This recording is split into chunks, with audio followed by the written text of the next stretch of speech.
Hello, everybody, and welcome back to Hearts of Iron 4. My name is Mike Tannick, and I am leading the United States on a glorious communist revolution. Now, if you remember from the last episode, we hired this guy, Earl Browder, Mr. Hide Behind the Little Card there guy. It's really creepy, but we need him nonetheless. So,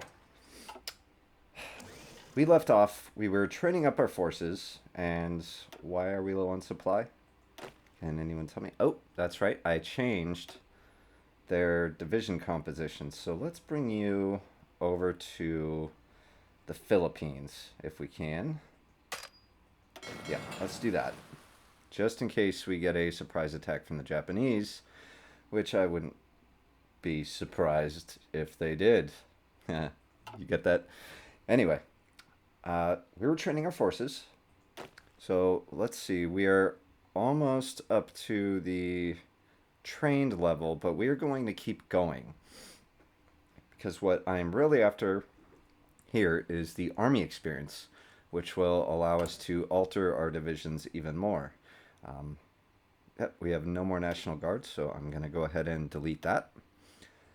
So what I'm going to do, yep, she is right. I'm massively great. Thank you. I'm I'm bigly good. Okay, never mind. Wow. Senate giveth, Senate taketh away. Anyway, we are going to change the composition to what many players consider the standard starting composition for infantry divisions, which is 7 infantry and 2 artillery. Now, what that is going to do is bring our combat width up to 20. And combat width seems to be a confusing concept for a lot of players, and for me, it took me a long time to get it. But just think of it as like the size of the front that a division is attacking along. You know, let's say it's 20 miles wide. That's what you're after here. Um, by changing this, that will increase the combat width. And what that does is, first you have to know that the standard combat width of any battle is 80. So if I attack from this province to that province, if it's a one-on-one, one province on one province attack, the combat width for the battle will be 80. So if you have 4 20-width divisions, then that means they will fit perfectly in, and you will be able to attack with those 4 divisions with the rest in reserve. Okay, perfect. Since we are going to be doing some ground invasions, I would like to continue on that path, but I think doing infantry equipment any further, yeah, we have to wait. We're 1.6 years ahead of time. So, going along this route, for the United States, there are some bonuses to dispersed industry, and if you're playing as a European country, this is probably a good choice because it protects you from bombing raids. It lessens the damage that bombing raids do to your industry. But as the United States, we are not so much worried about that because unless things go terribly wrong, we will not be getting bombed by strategic bombers. So we're going to go concentrated industry. All right, and we have one more. So we're going to go ahead and leave this. No, actually, we're not going to leave it alone. We need mountain divisions. There. And I will show you why. I realized immediately after recording the last episode that attacking Canada is a no-go, at least to start. And this is why. They are a member of the Allies. And we do not want to pick a fight with the Allies starting out. That's just not, we're not prepped for that because that means we got to take over the UK, South Africa. They are spread all over the place. So we are not going to be doing that. But Mexico, however, I don't believe is a member of a faction. No, they are not. And they typically have really lousy armies. So it's pretty much just going to be a pushover. We're going to push down to Mexico City. Another reason why we need mountain divisions, because if you look, our standard ground attack forces will have an okay time attacking down the coast into the Central Valley and, of course, down this coast. But going into Mexico City, that's going to be tough. There's no easy way to get there except from here, and you're attacking into a mountain. And that is where our mountain divisions will shine.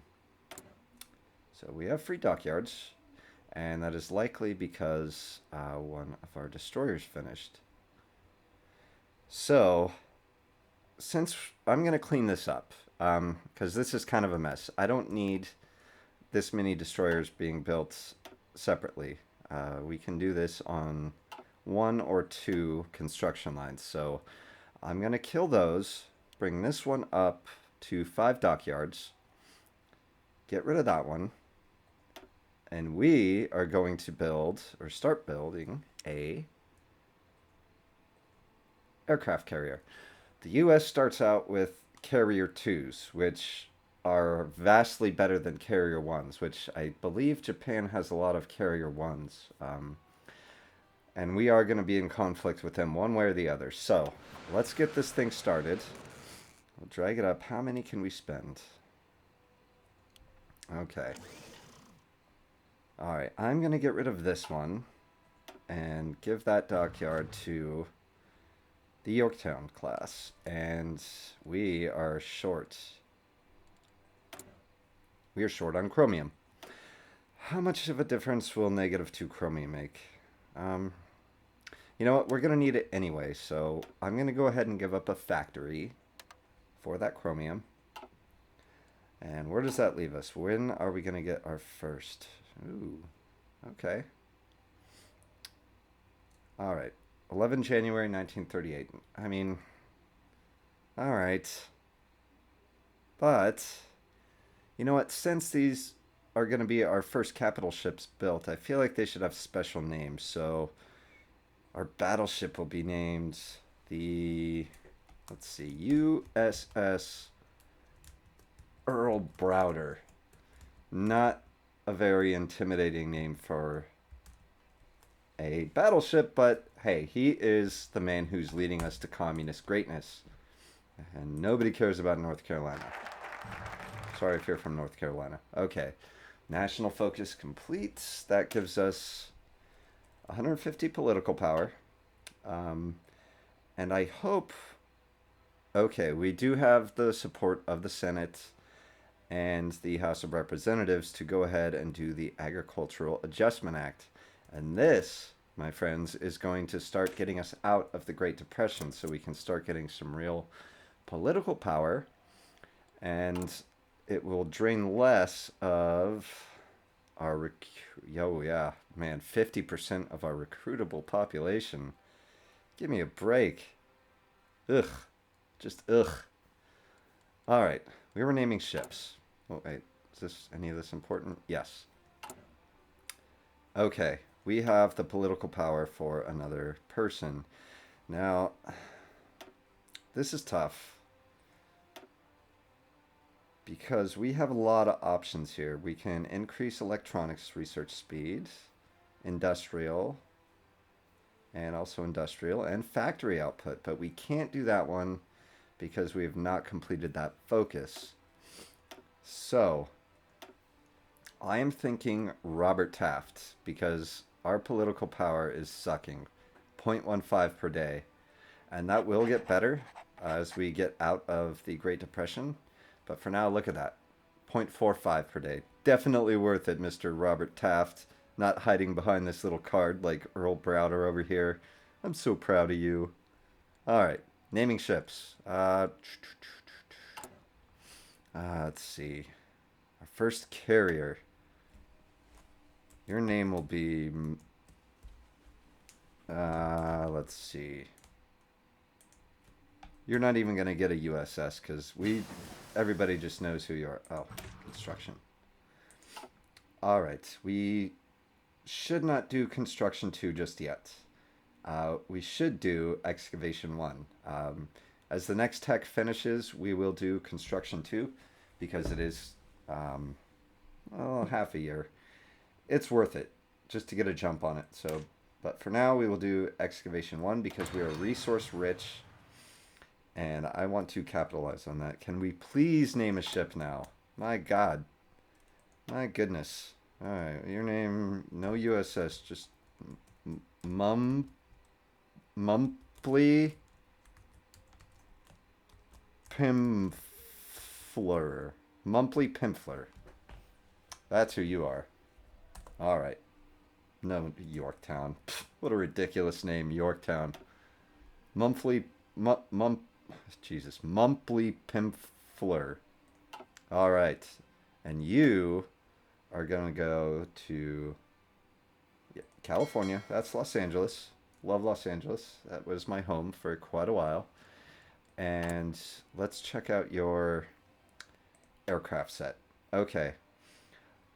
I like to have this combination 30 fighters to 26 naval bombers because the naval bombers, they can't really do their job without air superiority. So for me, and maybe Hearts of Iron purists are going to yell at me for this because I didn't get the math of it down right and, proportions and ratios, but that's how I do it. And if I fail, which is a very good chance I will fail. So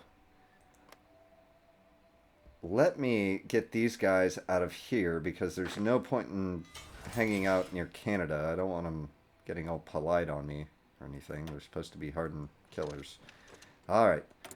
More free dockyards. What finished? You know what? I'm going to put you on infinite and give you more. Okay, what are we not building? We have submarine 2, carrier 2, destroyer. We need cruisers for their screening and anti-sub capabilities. And we do have the light cruiser 2 as well. Man, America is just stacked. All right. Wait. Okay. Hang on. I thought I made a terrible mistake.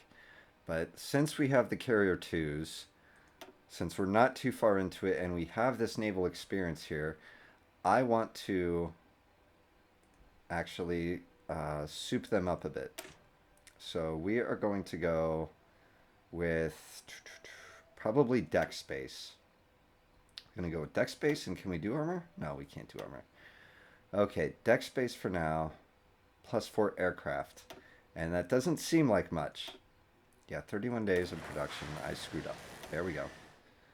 So, yes, that means one more naval bomber and 2 more carrier fighters, which is, that can actually tip the scales. I know it doesn't seem like a lot.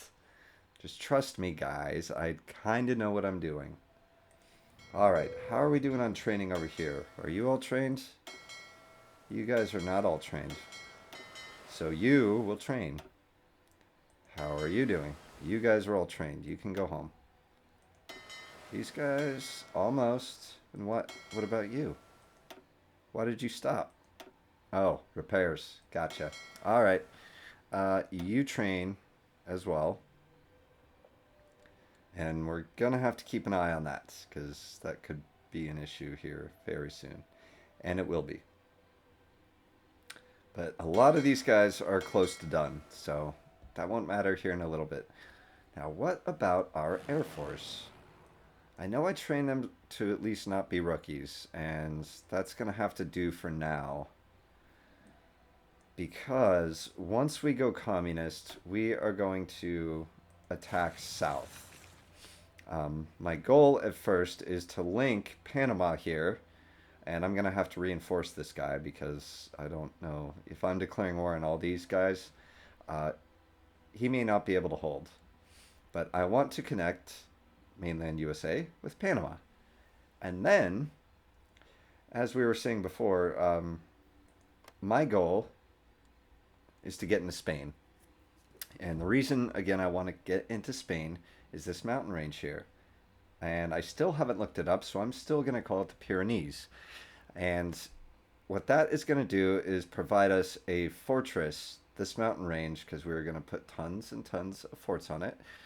The Germans and Vichy France are going to throw themselves against it, waste their manpower, and it's going to be a distraction while we do something terrible and sneaky. Don't know what yet, but it's going to be terrible and sneaky.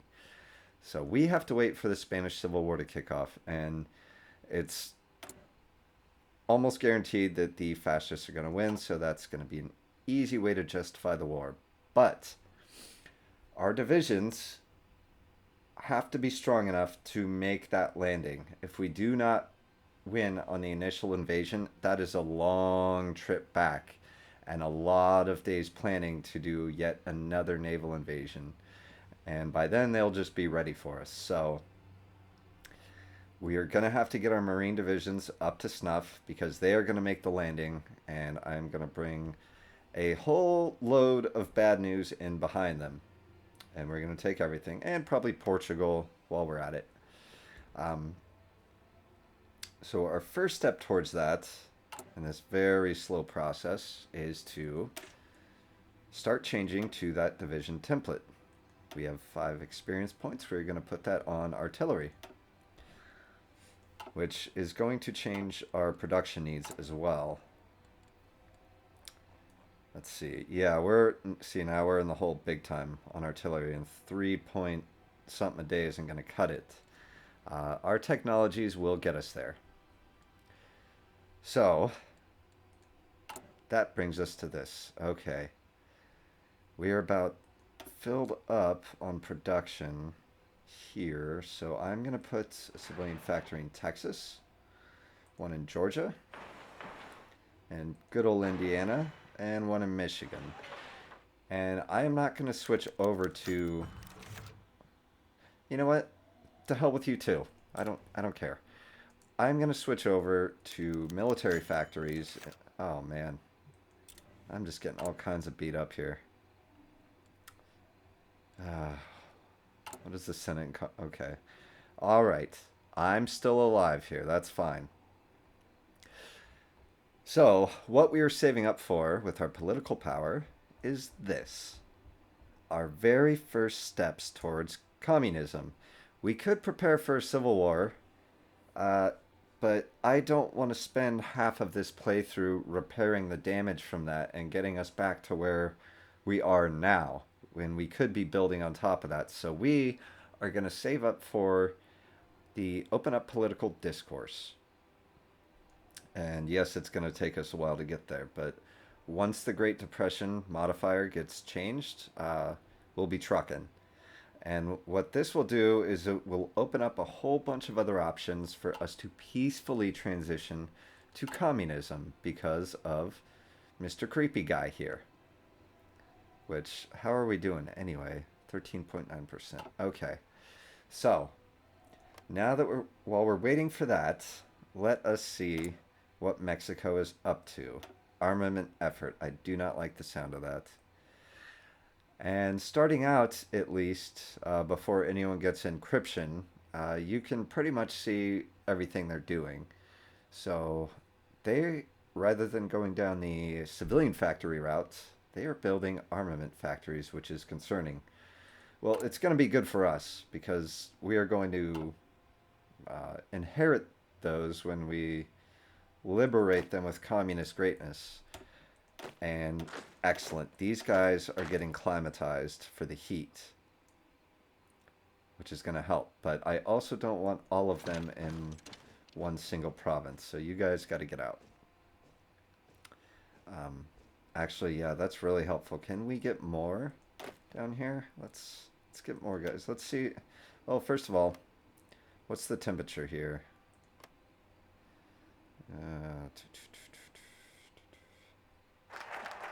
Oh, beautiful. All right, now we are clawing our way out of the Great Depression.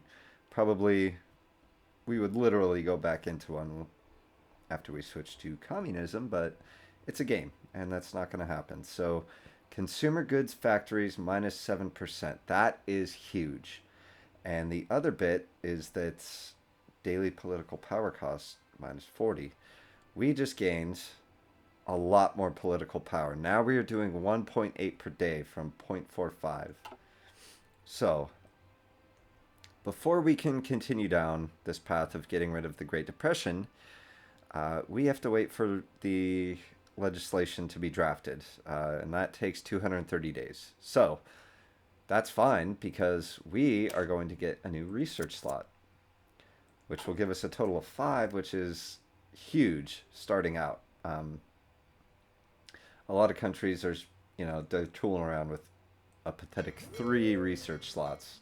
Well, we're toasting them. So how are you guys doing? You're done training. You're done training. And what about you? No, you're not. These guys, you're done. You're done. You're done. No, you guys keep going. And as a matter of fact, I don't know why my carriers are just hanging out by themselves. Probably so I can put them where I want. And where I want to put them is with the battleships. So you're going to go there. And I noticed I have this huge force of screening ships, destroyers and a light carrier. And you are also going to go there. Because you can't just have battleships and carriers without screening ships. That's a good way to get all of them destroyed. And I do not want my dear Mumply Pimpfler to die like that. That's just, it's unconscionable. So, let's see. Ooh, even more. So I, against my better judgment, am going to build a doom stack of a lot of destroyers,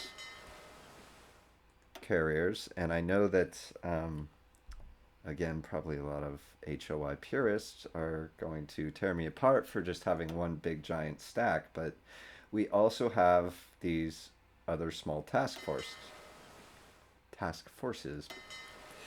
All right, how are you doing? You get to train.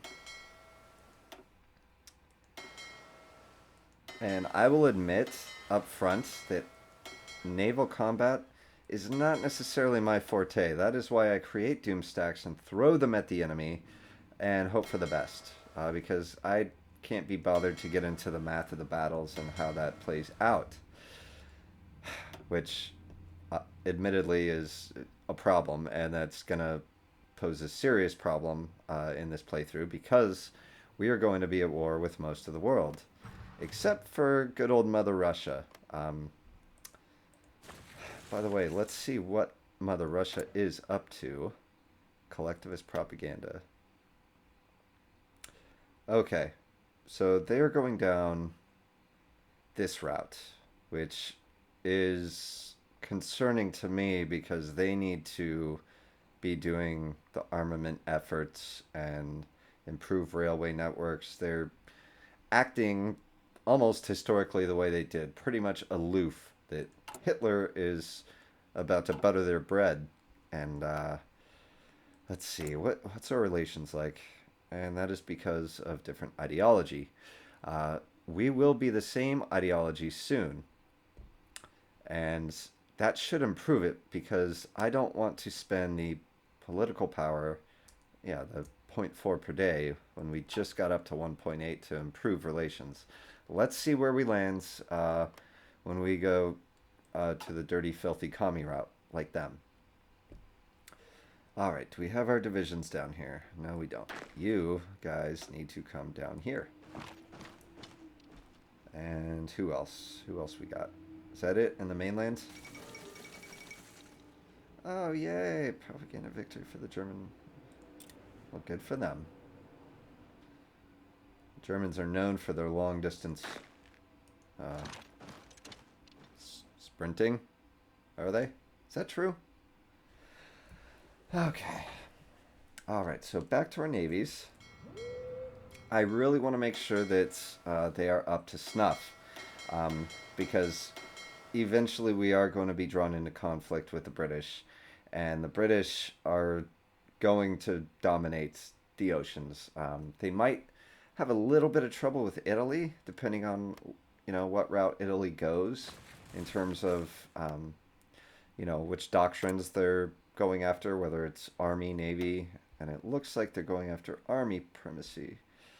So, yeah. They already took over, down here, actually. Okay. Yeah, they already took over Ethiopia. They have part of North Africa, not quite the Roman Empire that they were hoping for yet. But my big concern is with fighting the British. Because right now, the Allies consist of Canada, British Rajasthan, Australia, New Zealand, South Africa. That is a lot of different directions to go. We would have to conquer here. We would have to conquer here. We would have to conquer here. And logistically, it's a nightmare. And to try to keep track of all these battles. And the fact that, you know, my style is to line them up one by one and knock them down. Obviously, first would be Canada. And then probably I would go for Great Britain, as difficult as that would be. But in the meantime, these guys can be landing punches on us too, because we are going to be, well, we're going to be big in Central and South America. Any countries that we can't necessarily conquer, we will turn to communism. So that way we at least have some allies, because I am not going to join the Comintern. Um, I'm not going to join the Comintern because that will draw us into conflict very early with probably with Japan if they get involved down in China. Um, there's a very good chance that we'd get drawn into an early war with either Turkey, who will then join the Allies, which means we're then fighting the Allies. And again, not something I want to do. I'm going to go start my own club, and they're not invited. But I don't know if I want members of the Comintern or if I just want to conquer everybody. So we will see when we get there. Um, we don't have to worry about that just yet. So how are you guys adjusting?